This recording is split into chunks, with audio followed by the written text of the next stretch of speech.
கும்பராசி நேயர்களுக்கு 2025 ராகு கேது பெயர்ச்சி எப்படிங்க இருக்கும்? உங்களுக்கு ஜென்மத்தில் இதுவரைக்கும் இருந்து வந்த சனீஸ்வரர் குடும்பமாக்கு தனஸ்தானம் அப்படிங்கிற 2ஆம் வீட்டுக்கு போயிருக்கார். அதாவது 7.5 சனியில் பாதச்சனி. பயணத்தில் மிக கவனமாக இருக்கணும். தேவையில்லாத விஷயங்களில் தலையிடக்கூடாது. குடும்பத்தில் தகராறு இல்லாமல் பார்த்துங்க. குழந்தைங்களோட அரவணைச்சு போங்க.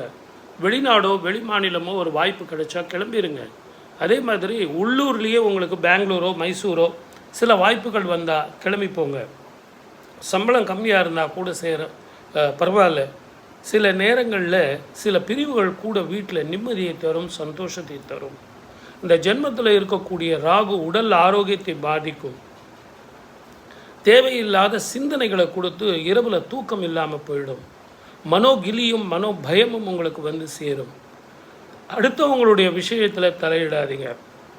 அக்கௌண்ட்ஸ் மெயின்டைன் பண்ணுறவங்களா இருந்தால் ரொம்ப ஜாக்கிரதையாக அக்கௌண்ட்ஸை பாருங்கள். டாக்குமெண்ட்டில் சைன் பண்ணுற மாதிரி அத்தாரிட்டேட்டிவாக இருந்தாங்கன்னா கொஞ்சம் முடிஞ்ச வரைக்கும் அந்த டாக்குமெண்ட்டை ஒரு முறைக்கு 2 முறை படித்து கையெழுத்து போடுங்க. ஏன்னா உங்கள் ஜாதகத்தை பொறுத்த வரைக்கும் இது ஒரு மிக மிக கவனமாக இருக்க வேண்டிய காலம். ஜென்மத்தில் ராகுவும் 2ஆம் இடத்துல சனியும் 5 கிரகங்களும் இருக்கிறதுனால இரவு பயணத்தை தவிர்ப்பது ரொம்ப ரொம்ப நல்லது. அதே மாதிரி நான் கார் ஓட்டிகிட்டு போகிறேன், ஸ்கூட்டரில் போகிறேன், தேவையில்லாத விஷயங்களை நான் பேசுகிறேன், அடுத்தவங்களுக்கு நான் அட்வைஸ் கொடுப்பேன், நான் அடுத்தவங்களுக்கு கன்சல்டேஷன் பண்ணுறேன், ஷேர் பிஸ்னஸ் பண்ணுறேன் அப்படின்னா கொஞ்சம் நிதானித்து பேசுங்க. அகலக்கால் வைக்காதீங்க. நீங்களே வியாபாரம் பண்ணுறவங்களாக இருந்தால் கடன் வாங்கி தொழில் பண்ணாதீங்க. சொத்துக்கள் வாங்கும்போது சில சொத்துக்கள் சேரும், நான் இல்லைன்னு சொல்ல. ஆனால் லிட்டிகேஷன் ப்ராப்பர்ட்டி சேரும். அதை மிக ஜாக்கிரதையாக இருங்க. இந்த ராகு கேதுவும் சனியும் மாறும் வரைக்கும் கோர்ட்டு போலீஸ் ஸ்டேஷன் அறையிற மாதிரி இருக்கும். தயவு செஞ்சு லிட்டிகேஷனை நீங்களாக வளர்த்துக்காதீங்க.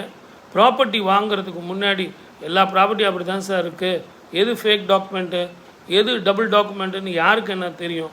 இதை எப்படி நம்ம கண்டுபிடிக்கிறது அப்படின்னா நல்ல அட்வொகேட் கிட்ட கொடுத்து அவங்கக்கிட்ட ஒப்பீனியன் வாங்குங்க. அவன் சொன்னான் இவன் சொன்னான் அப்படின்னு சொல்லிட்டு கேட்காதீங்க. அவங்க டாக்டர்ஸ் அட்வொகேட்ஸ் இவங்க சொல்கிறத எப்போ வாயடி அடிக்காதீங்க. அவங்க சொல்கிறத முதல்ல காது கொடுத்து கேளுங்க. அவங்க எதுக்கோ காரணத்துக்காக சொல்கிறாங்கன்னு கிடையாது, உங்கள் நல்லதுக்கு தான் சொல்லுவாங்க. ஆகவே நல்ல ஒரு அட்வைஸ் கொடுத்தாங்கன்னா அதை எடுத்துக்குங்க. ஹெசிடேட் பண்ணாதீங்க. சீப்பாக வருதுன்னு அந்த ப்ராப்பர்ட்டி வாங்காதீங்க. முதல்ல உங்களுக்கு பொறுமையும் நிதானமும் வேண்டும். இந்த காலகட்டத்தில் நீங்கள் எவ்வளோ பொறுமையாக இருக்கீங்களோ அவ்வளோ நீங்கள் சாதிக்கலாம். இப்போ சப்ஸ்கிரைப் பண்ணுங்கள், ஷேர் பண்ணுங்கள், கமெண்ட் பண்ணுங்கள். மறக்காமல் நீங்கள் உங்கள் நண்பர்களுக்கு இதை அனுப்புங்க.